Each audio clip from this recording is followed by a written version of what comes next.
Well, welcome, children's ministry workers. It's great to be able to have you on screen here and to be able to take some time to share some of the things that we've been learning together. And as we go through this, just want to let you know that this will be a fairly informal approach. And so there'll be times when you're free to jump in. If you've got questions, I would love for you to either unmute and ask those questions. If you prefer to throw them into the chat as well, that's great as well. And so I encourage you to do that. And so we'll go through this and we'll see how it all goes, right? This is the beauty of trying this the way that we do. So just a quick introduction. My name is Alvin Lau. I work as the Youth Ministries Associate with the Canadian Baptists of Ontario and Quebec. You might be thinking, what is a youth ministry guy doing a children's ministry conference? And so on the one hand, yes, my primary area is in youth ministry. But that being said, obviously, we recognize the importance of how of a well-established and a healthy children's ministry actually helps with a healthy youth ministry, right? So by all means, I am more than honored to be part of this and to share some insights that we've been developing over the last year and a half, 2 years. And by all means, as we go through this, we'll look at how this all gets adapted to, right? Because on the one hand, yes, a lot of my areas of experience is in youth ministry, but how it gets adapted within children's ministry, there'll also be some difference. There'll be some nuances to that, right? And so we can definitely explore some of those as we go along. But as we go through this, so as you can tell, we've got a few things on the go here that we're going to try to we're going to walk through. And we'll start with this. So this whole idea of the 4 channels, where did this come from in the first place? I'm guessing that as you have been, in the last 20 months or so, as you have been adjusting, as you have been experimenting, as you've been looking at, what exactly, both in terms of children's ministry, but also in terms of your church as a whole, trying to figure out what exactly does church life look like now, right? And as we've been going through this, recognizing that there are some presuppositions that we've had, whether we've been conscious of it or whether it has started bubbling to the surface over the last few months, over the last year and a bit. There are some presuppositions we've had about what exactly is ministry and discipleship in the first place. And I think because of that, it's moved us to start considering, well, maybe the framework that we're looking at needs to shift, or at least maybe there need to be ways to adapt in different circumstances. Granted, the pandemic kind of threw all of us in a very different setting, and so a lot of us, from a very broad level, have had to try to readjust and see, what exactly does it mean to minister both with kids as well as their families. But at the same time, then I think it's also pushed us to maybe consider on a longer term basis what this might look like. And so what we're going to be looking at in terms of these 4 channels is, as we step through these, there are both pros and cons to each area. And I think hopefully one of the things that you'll be taking away from this is not necessarily a programmatic way of approaching children's ministry, but rather what are some ways that in what you're already doing could be adapted in some of these different areas. So let's kind of jump right into this, shall we? So this whole idea of 4 channels, there's 4 areas that we're going to be looking at over the next few minutes. And you can actually find this. I'll throw a link into the chat later. There's a thorough explanation of some of this, but we're going to take some time to walk through what exactly these 4 channels are. And so very briefly in this overview, you'll notice that the 4 areas include one-on-one, it includes synchronous on-site, it includes synchronous online, and it includes asynchronous. And so one of the reasons why we're looking at this idea of 4 channels is it's suggesting that how we then deliver or how we approach discipleship, especially with children and with their families, may need to shift in these different ways. One of the things that became very apparent, especially once lockdowns happened in March of 2020, is that we were very dependent on synchronous on-site. We were very dependent on whether it was a Sunday school setup, whether it was a midweek program, but a lot of what we defined as discipleship was really dependent on us gathering together in person somehow. And that's not a bad thing necessarily. So this gathering in person isn't necessarily, it's not to say that we have to do away with that, but rather than what does it look like to adjust in these different ways. So let's jump into this first part. So this idea of one-on-one. One of the things that research has shown us about one-on-one is the fact that at the end of the day, when many, especially for youth and young adults who begin to own their faith and move further into deepening in their faith, we also know that through research and even anecdotally that many youth tend to drop out in that post-secondary range. For those of you familiar with hemorrhaging faith, a study that was released about, I think about 8-9 years ago, it was very apparent that, that even from children's ministry, youth ministry, there was a big drop off from kids who ended up at least walking away from a church family, if not from faith away completely. And so one of the key findings that came out of that is the fact that a young adult who looked back and asked, okay, what helped me sustain my faith? What helped me to continue moving on to the point where they were willing to pick it up and really make it their own? Was this idea of one-on-one relationships? Those one-on-one, whether we want to call it mentoring, whether we want to use another term like sharing life, that one-on-one connection is one of the key factors of a person who determines and sees their faith as their own, who begins the process and really internalizes it. You look at the way, even just what David Sinos was mentioning earlier in his keynote, it's that processing time that makes it very valuable of how someone then can begin to both internalize, but also wrestle through some of the things that they learn, some of the things that they hear about. And so this one-on-one setting is a very big key in this discipleship setup. Now, granted, I understand that for different kids, how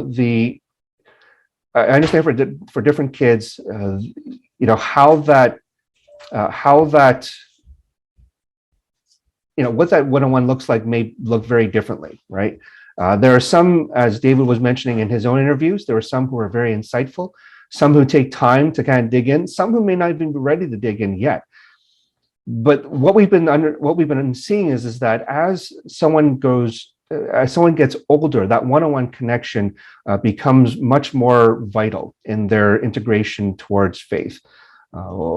So one of the things then, even looking at your children's ministry, whether you're looking at preschoolers, toddlers, maybe later on towards the tween area, is to recognize that helping to establish some of these one-on-one connections, even from the very beginning, allows that person to speak into their life as they go along.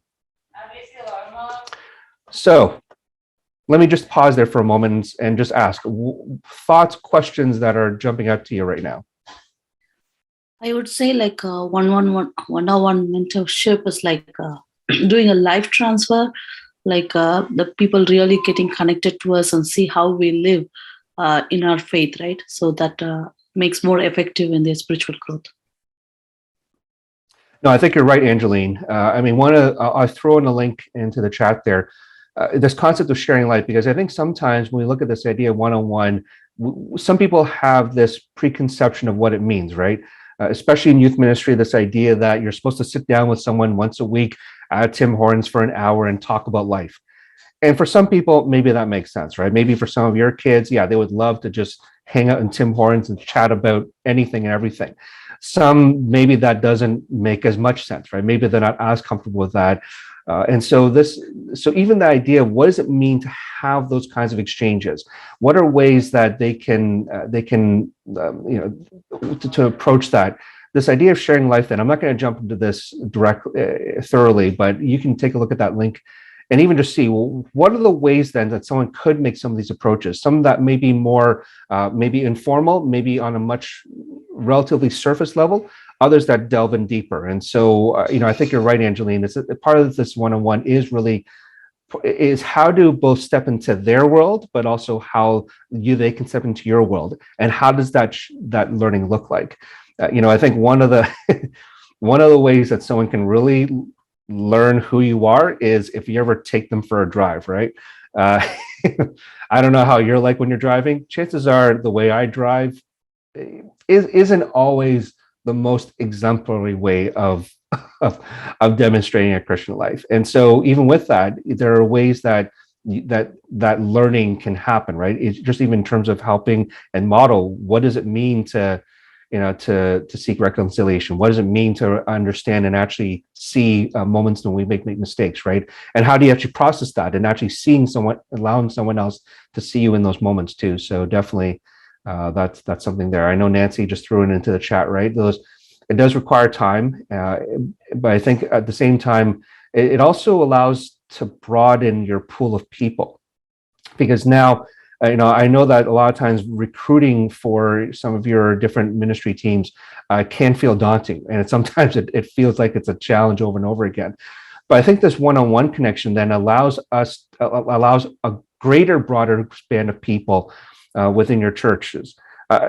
In my own experiences with churches, a lot of times I'll work with churches who are 40 people or less, average age of 65. There are 3 or less people under the age of 18, and they say to me, we can't do children's ministry, we can't do youth ministry. And yet I say back to them, how many of you in your 40-ish congregation would say that you're followers of Christ? Most of them will raise their hands. And then I'll say to them, guess what? Your responsibility is somehow to pass on the truths of God to the next generation. And part of it can be this one-on-one connection, right? What does it mean for you to step into someone else's life, not necessarily as a Sunday school teacher, not necessarily as a formal ministry leader, but just even in terms of those, just having those informal connections. Some of the greatest relationships I've seen is someone who's around 12, 13 years old with someone who's around 65 years old. One of the reasons why that happens is because both of them are entering different stages of life, and they're asking similar questions. They're asking questions of, who am I? What's my purpose? What do I do now? Right? All these kinds of questions, which is always, it's always been great to see. And again, go back to that congregation of 40 with average age 65. I basically say to them, what does it mean for you to grandparent some of these kids, right? To be the surrogate grandparent, invite over a group of kids and just bake together, or do woodworking or whatever it is, right? All that kind of stuff. There's ways to have those shared interests and shared opportunities to begin to have a framework, to have some deeper faith conversations is always great. One of the things I'll throw as a caveat to this as well, right, is that with these one-on-ones, it's not necessarily a question of you as the point ministry leader to somehow facilitate these. In some cases, maybe it is, depending on how your setup is like. But this is where I would actually encourage parents then to see and recognize what are ways that they can be the gatekeepers in their kids' lives.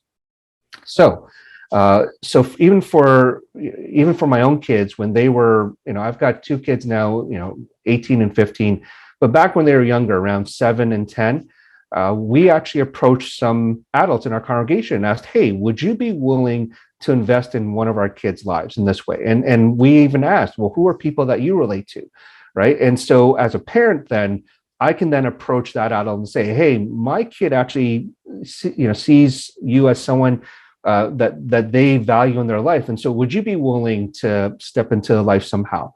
Sharing life is one way, right? Those 6 different things that you see in that document might be one way of approaching it, but just to be able to have those conversations and to be able to extend those relationships beyond the parent. And I think a lot of parents would actually see value in that as well, right? That it's not, the onus is not completely on them to somehow disciple their kids, but to invite others to be part of that experience as well. So we talked about the one-on-one there. All right. So and one of the things too, what's interesting with that is that now, granted, again, this comes from a youth ministry standpoint, but one of the interesting things here, you're right, Ruth, a lot of this sounds like sticky faith, right? And I think one of the things that's interesting here is that there's this momentum building that comes from this. So as I showed you in that document, I'll show it again in a moment, there is the fact that from that one-on-one, a lot of times in that one-on-one, then it's always interesting how those kids tend to then invite their friends to the conversation, right? As those one-on-ones are happening, a lot of times it's, hey, would you mind if my friend joins us to, go to the mall, or to go to Morton's, whatever it is. And now all of a sudden it becomes a 2-on-1. And if you have pockets of those that are happening, it then moves towards building the momentum of a larger group. And so definitely this is something that we're not going to sit on this too long, but the one-on-one helps to then build what a more established, or maybe the way that we tend to see children's ministry as, it helps to build towards that. So especially if some of your churches are still in their initial stages, maybe right now there is no established children's ministry, the one-on-one can help move towards something like that. So let's keep moving on here. So synchronous on-site. This is probably one of the more, this is probably something that we're most familiar with, right? Whether it's in a Sunday school setting, whether it is a children's church setting, a midweek program, maybe some of you use, Awana, Pioneer, whatever the case may be. But the synchronous on-site is something that we are much more comfortable with. And I think for many good reasons. Obviously, with having a synchronous on-site, having a group of people, allows for some critical mass. So there's some things that you can do as a group that you can't really do individually, right? Or it's very hard to do individually. So having a critical mass is very helpful. It also allows for those multiple group dynamics, right? So whether it is kids who are processing with other kids and trying to help see what that looks like, from adults to kids, from adults to adults, all that kind of stuff. You see all those dynamics. It's not something that you necessarily plan in your lessons, but it's something that happens already. And this is one of the ways that kids tend to learn, right? Is through seeing all those different dynamics at play. But also, we also recognize that in terms of communication, we communicate with our whole body, right? We don't just communicate just with our voice, our tone, but we communicate with everything with us, how we're posture, how we use our hands, how straight do we stand, how do we slouch, all those kinds of things. And even in terms of how you read your students, you tend to be able to know how to adjust to them as you go along, right? You may know that if you're starting to get those nonverbal cues of they're starting to wander off, how do you then help to either bring that back in or to even take that tangent? One of the things that our Zoom tech, Janice, when she and I were talking earlier, one of the things I was saying that as we go through this lesson, in a way, there is no set, while there is a game plan, it's not very rigid. There are going to be things that we're going to try on the fly. There are going to be things that depending on what kind of reaction I'm getting from even just a few of you who have your screens on, right? There's certain nuances that you've got that you're showing on video that will help me to adjust as we go along. And so these are things that many of you already do intuitively. Maybe some of you do it very consciously. All right. And so obviously this synchronous on-site is very important in terms of not just individual faith formation, but also how do we move as a group, right? How do we grow as a group, whether it's a small group, whether it's a larger group, right? Whatever that setup is in your own context, there's definitely some great benefits for people to gather. I mean, at the end of the day, that's part of it, right? We are people who are called to gather. Now, what that gathering means, though, may look very differently, and there may be certain adaptations we may need to consider. So jumping now into this idea of synchronous online, which is something that many of us got thrusted into over the last 20 months. What exactly, and I think the thing is, even just defining what exactly that synchronous online means in the first place. At the very beginning, I think what a lot of us tried to do, and in some ways it was almost, I think it was very much a default reaction, was how do we take what we were doing in person and automatically try to transfer it into online? Right. And in some cases, maybe that worked well. In other cases, maybe you felt a lot of obstacles or even resistance towards how that works. And I think one of the things, though, is that it's not assuming that whatever you did in person doesn't mean that it automatically you just flip on a monitor and all of a sudden it becomes an online thing. Right. It's not even a matter of, let's say, I know some churches, they've been talking about doing hybrids. And so it's not even just a matter of you're presenting in person with a group and you're just flipping on a webcam for people to see into it, right? I would suggest that's not necessarily what synchronous online means. Synchronous online is meant to be a way to approach the group that is geared specifically to whatever online platform you're using. So it could be stuff like we've been doing earlier, right? If you've got a thought, throw into the chat, right? Some of you, maybe even some of you, I know that I've done this whenever I'm in Zoom meetings sometimes, right? Sometimes you have these one-on-one banters that are happening on the side, and that's okay. Uh, some of us may see those as distractions. Actually, I would suggest a lot of times those things are outlets to allow for someone to then check back in if you know how to bring them back into that conversation, right? And I think that's part of it too, is that it is the way that we look at online now. Granted, on the one hand, yes, you only see this much of a person. You don't see all the different expressions they are. But I think one of the key advantages to online is this. It actually allows you to step into their world. When we looked at synchronous in person or synchronous on site, the fact is that you're all working in a shared space together, which is great, right? So whether it is crafts, whether it is scripture reading, but you're using whatever is shared together. What's interesting with synchronous online now is that it allows for people to integrate their space into the conversation. It could be physical elements, it could be digital elements, right? There have been times when I've done a group lesson and we'll say, hey, let's say hypothetically, let's say we're doing a lesson on David Goliath. I know I'm using a very stereotypical lesson plan here, but let's say we're talking about David and Goliath. But one of the things that we might do is to say, hey, what would you look around your room right now, and what would you use to represent David and Goliath? Maybe one kid decides to bring out, their Barney doll and some other small doll, right? Maybe they grab two pencils, one big pencil, one small pencil. Whatever it is they have around them, it's utilizing their context and allowing them to contribute that way. What's also interesting about online is that it allows us to be on a more equal plane in terms of even sharing what kinds of what other digital elements do they have access to. So, for instance, now, again, I'm using this more from a youth ministry aspect, but there are ways to also use this with kids as well. One of the things that I've done in a youth ministry aspect is, let's say we're talking about prayer. Okay, so as we talk about prayer, is there a TikTok video or is there a YouTube video that your mind goes to when we talk about prayer? And so if so, share that now. Share that either as a link or maybe even give them a chance, depending on how big the group is, to screen share that, right? Hey, play 30 seconds of that, whatever it is. So it allows that kind of contribution of using their own space and context and what they're most relatable and allows them to bring it in, right? I mean, this is one of the reasons why a lot of schools use show and tell, especially with earlier kids. It's because you're bringing something from your own context and you want to be able to contribute to the group at large. So I think that's one of the things when we look at this idea of synchronous online is to recognize that it's a way to adjust what you're doing as a group, but actually extends now your atmosphere and scope beyond to what your shared space is, and it actually allows people to bring their space into the conversation as well.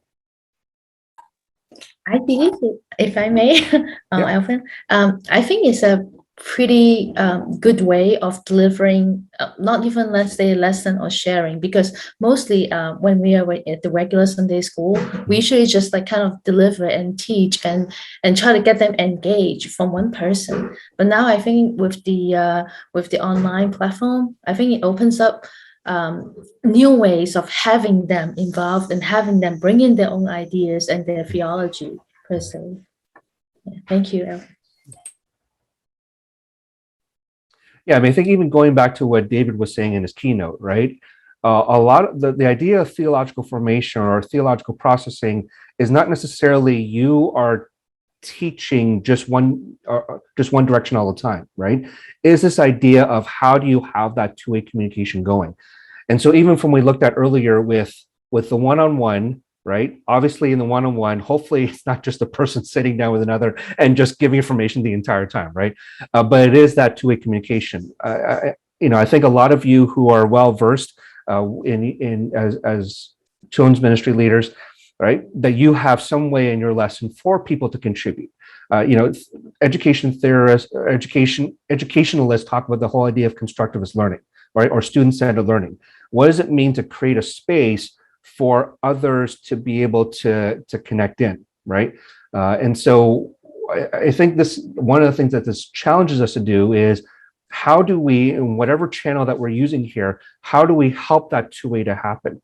So Karen's got a question here, right? How do you engage with those who do not participate or engage over Zoom? And I think there's a couple of things here. I think on the one hand, there obviously not all these channels that we're going to talk through. There's one more that we haven't talked through yet. But I think one of the things to recognize is that it's not to say that all these channels need to be used by every single person, right? I think you're going to get a sense that some of your students are going to gravitate towards one versus a couple versus the other, right? So Karen, like you said, there may be some where, oh, you know what, online, this kind of thing just does not feel right to them. And so if this doesn't feel right to them, what is another way that you can then help them to adjust? Is it the one-on-one? In a moment, we're going to talk about asynchronous, or maybe for some people, like there are some people in your lives, right? Like right now, this whole kind of online service, online stuff does nothing for them. Like it's just very hard for them to engage. And that's understandable because not all of us are created the same. So then how do we ensure that maybe it is a synchronous in person that we need to make sure there's room for them on? Or some of these other ways. So I think, so on the one hand, yes, I think it's recognizing that not all these channels are equally accessible or equally resonate with every person exactly. That being said, I think sometimes this is reasons why we may need to figure out, or at least we may to try to use different ways to allow them to contribute, maybe in a way that's not as threatening, right? So go back to the whole David and Goliath thing. So it's to say, hey, bring out two things. So for me, maybe I just, whatever you have there, okay, paper and a bag, right? This is David, this is Goliath. Cool, right? And so it doesn't have to be, I think sometimes it's just even, and they may not even need to turn on their screens. I know sometimes some people, they feel very, they feel very conscientious about having their video on right now. Maybe for some of you, it's because you're doing other things too, and that's fine, right? Obviously, that's no problem. So for some people, there is an anxiety to actually having a camera on because, when you're in a group setting, when you're sitting with other people, you can kind of pull back and kind of allow yourself to go back in the background a bit, right? When you're on, let's say Zoom here, if your camera's on, everyone can see it, right? And if they want, they can even pin you and have you straight onto the screen exactly, right? Some of you are seeing me on Spotlight right now, and so maybe this is all you're seeing. Some of you are seeing gallery, and so you see a few other people who are on screen. But that's the thing. It's almost, and so while yes, maybe no one's pinning your video right now, but knowing that option is there, they don't want to be on the forefront, right? They don't want to be up there, and so I think it's even recognizing there are certain temperaments that we need to be conscious of. And that's why sometimes it's then helpful to then say, depending on, again, the skill set of your kids, it could be, hey, right now, find a picture on Google right now, right? Or maybe there's a picture that they have at home. Hey, put that picture in front, right? So again, I'm just going to use this as an example, but it could be, hey, grab a picture that represents, when we're talking about, courage. What's a picture that represents courage? Maybe they bring a picture and just put it in the front and use that as their camera shot, right? And I think it's things like that then it's recognizing there may be other ways for them to still contribute. It could be thrown to the chat, a word. When you think about courage, who's the person you think of? Put that into the chat right now. So there's ways for them to do that. Again, depending on what age level is, right? Like some of the younger ones, some of your 2 and 3 year olds, you probably need their parents to help with some of that stuff. But some of your tweens, right? Your 10, 11 year olds who probably may be much better at digital stuff than we all are, right? They can make those movements. So I think it's even just understand, as you get to know your students better, ways for them to contribute that way. And so one of the things too, right, is that recognizing that the whole synchronous on-site, synchronous online are not meant to be replacements of each other. They're meant to be complemental to each other. And so I think that's one of the things too, as you begin to look at your group and seeing, which one may make sense in certain ways. Maybe there are certain ways, certain kinds of lessons that you're doing that makes more sense online versus on site, right? And vice versa. So I think part of it is just recognizing that these both work in tandem. The last one that I'm going to look at here is asynchronous.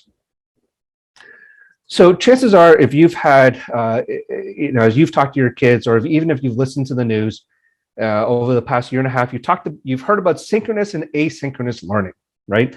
Synchronous learning, which usually meant go on Zoom in class. Asynchronous was when people were sent away to do whatever assignments.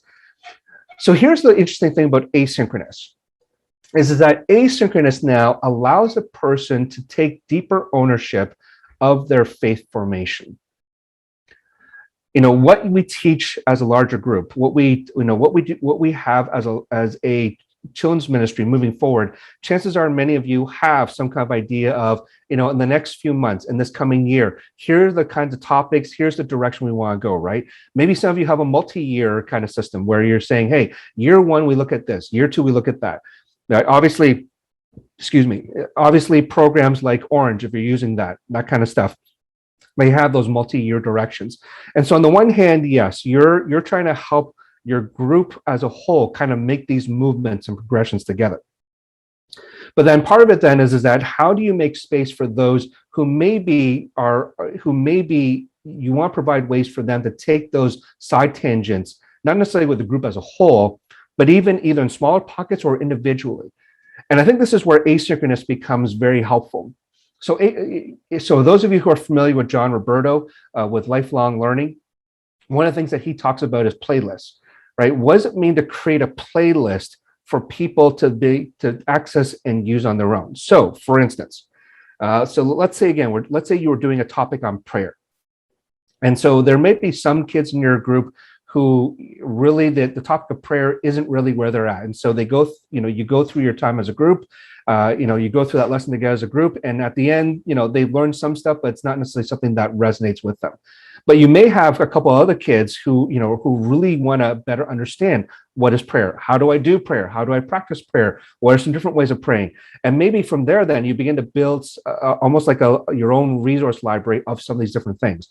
It could be different articles. It could be certain books. It could be different YouTube videos, right? I mean, the fact that in YouTube, obviously some of you use Spotify, right? Some of you create your own Spotify playlist of either different music that people can use, or maybe even as you look through different videos, you're like, yeah, this video is helpful, let's say from Bill Vischer, this is a great video that he has on this. Or maybe you learn from Saddleback Kids, there's a great video on that, right? You can begin to build that playlist, and a person can then take that and then see which ones do I want to delve into. And now they can actually take their own time to then go into that.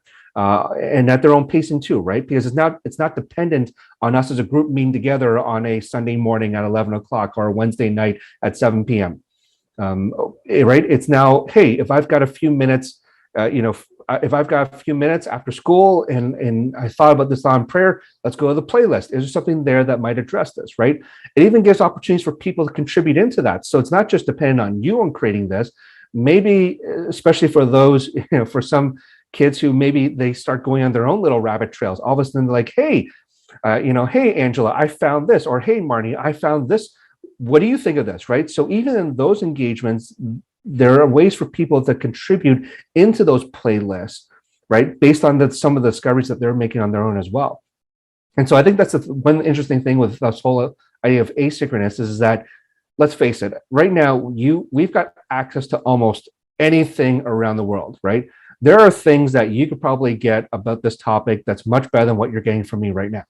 So you can access those things, and now you can bring that into your own arena to be able to share with other people, right? And so I think what asynchronous allows us to do is that it allows us to tap into areas that maybe we weren't able to tap into before, and to bring it into a venue that then allows for someone to pick and choose certain things that make sense for them as they begin to try to understand their, either that particular topic, or even as they're trying to grow in their faith. I think one of the things that I think a lot of us would agree is that we want to help kids move to the point where they begin to own their faith. And part of that faith ownership then is not just what do I bring to the table with them, but also encouraging them to look for stuff and to bring those things back to the table as well, right? So that we can actually share together, and then we take time on our own to actually delve deeper into that, right? And these things can then be brought back into the one-on-one. It can be brought back into maybe a synchronous online or synchronous in person, right? That library begins to build in a greater way that other people can benefit from as well. Sorry, Alvin. Mhm. I just what you were just talking about, the asynchronous one, it just makes me think that would work well with small groups, like obviously not children, but when you're having a study on Romans 3, which I am this week, um, augmenting it and saying, oh, here's some other resources that you can do on your own. Yeah, definitely, right? Here's a commentary. Here's an article. I read this book on it, right? I saw this video. Yeah, definitely. I think you're right, Marty. There's a whole, and even with, I mean, granted, a 3-year-old, I mean, who knows? There are some 3-year-olds who may be able to say, oh, that reminds me of this I saw, right? This reminds me of what I saw in school, or this reminds me of when I went to the playground. Like, there's all those kinds of things, right? I think there's definitely ways to, and hopefully this is one of the things that you're seeing with, as we talk through these 4 channels, right? These 4 channels do not work independently of each other. These 4 channels help complement each other. But I think one of the things then that's helpful is that as you begin to look at what does discipleship look like, and how do we actually deepen those discipleship and those faith formation opportunities, I think one of the things that hopefully that you're taking out of this is that it's then understanding, well, what does it mean now to shift in that direction, or maybe potentially shift in this direction, right? So, for example, let's say you have a couple of kids who have been coming out, regularly to your, let's say, to your Sunday school class, right? But now all of a sudden, maybe all of a sudden they're dealing with a family emergency and they're not able to make it on a Sunday morning now. So what does it mean for those 2 kids for you to be able to shift either through, maybe it is a synchronous online with them, just them. Maybe it is some kind of one-on-one, a small group thing. Maybe it is an asynchronous thing, especially with some kids as they, again, I come from a youth ministry background. So my first thing that pops into my mind is texting, right? Granted, you probably don't have 5-year-olds who are texting. At least I hope they don't have 5-year-olds who are, maybe, right? Maybe in a very small group. But generally speaking, even then, even looking at the idea of how to use texting, because texting is actually a way of having asynchronous learning or having asynchronous conversations. One of the reasons why a lot of people don't tend to pick up your phone when someone calls is because you don't necessarily want to always work in real time, especially if someone else is dictating the real time, right? Why is it that some people prefer to just get a message? Because when I'm ready to respond, I will respond.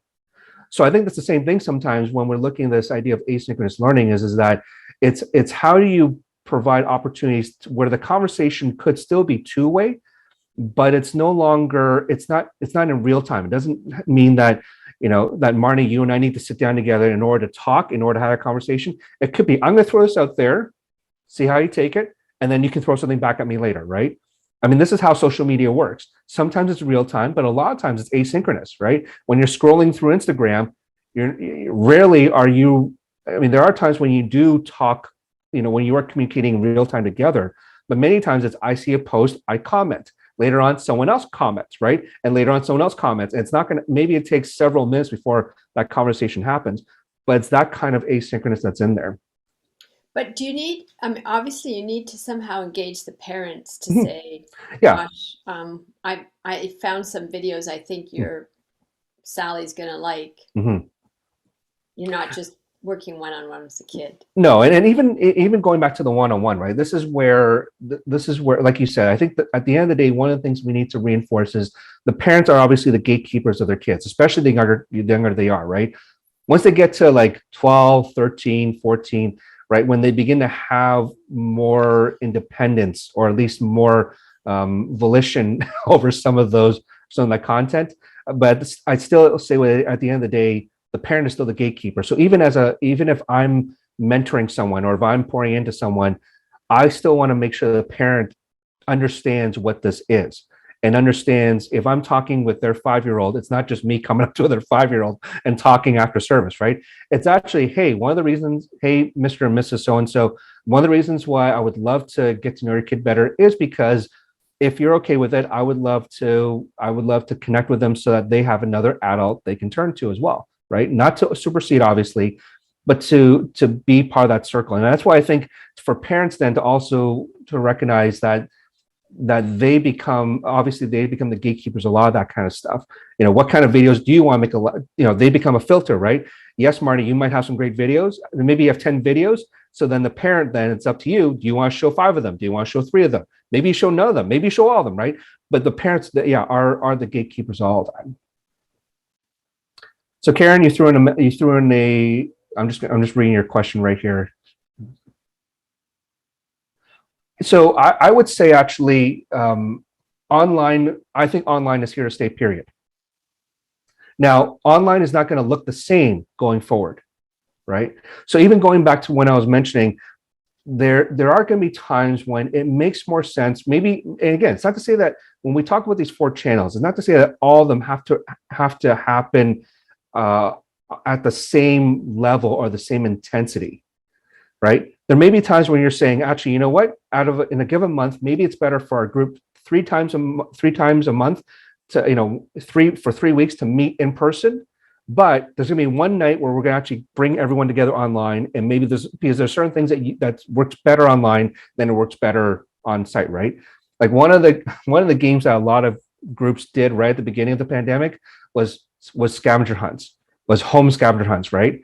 It was a list of 10 things. I remember when one of my kids, when they were in youth group, especially at the very beginning of lockdown, they did a home scavenger hunt. It was, find a roll of toilet paper, find a spoon, find whatever. And my kid is running up and down, right? And at first I was like, what is going on here? All of a sudden I realized, oh, they're playing a home scavenger hunt. And again, something like that you can only really do online. You can't really do it. You can't really do in person, right? So I think there's a thing there. I think it is measuring. Are there certain ways to engage that make more sense in a synchronous online way? But there's a lot of other things that make more sense in a synchronous on-site way, right? So I think that's the thing. It's recognizing there's these 4 different ways of approaching, and are there certain ways that make more sense than others? And so we just want to make sure that we put it into that platform, right, or into that channel.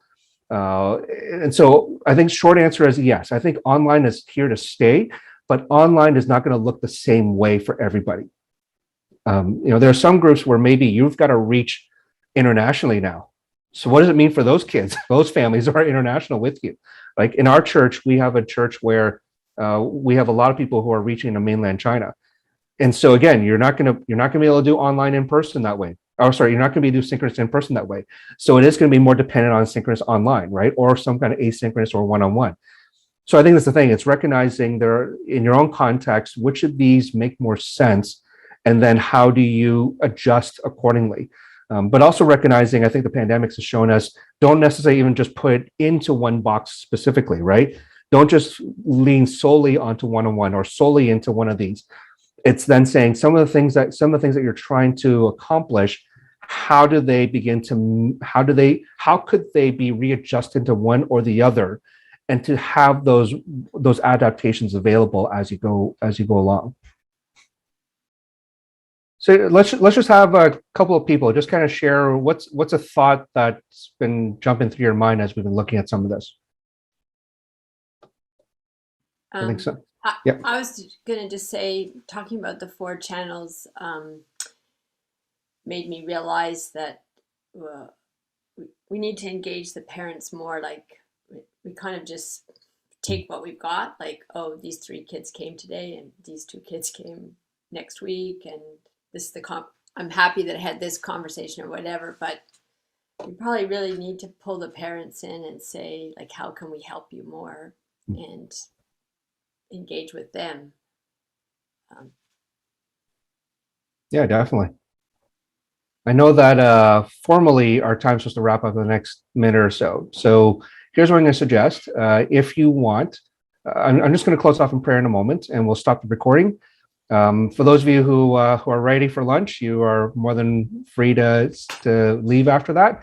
If some of you would rather stay on for a few more minutes to chat, I'm willing to stay on too. So let me just close this off in prayer, and then and then for those of you who like, you're free to go. So Father, I thank you for how you have already been moving in these ways, and probably in ways that we don't even see all the time, or we don't know this all the time. We thank you that your spirit actually permeates in so many different ways. It teaches us in so many different ways. And so would you continue to help us to see what are ways that we can help extend what you've been showing us to both the kids in our ministries, but also to their parents and even beyond them, their families. And so for all this, help us, Holy Spirit, as we sort through this to better understand ways that we can more effectively minister in these ways.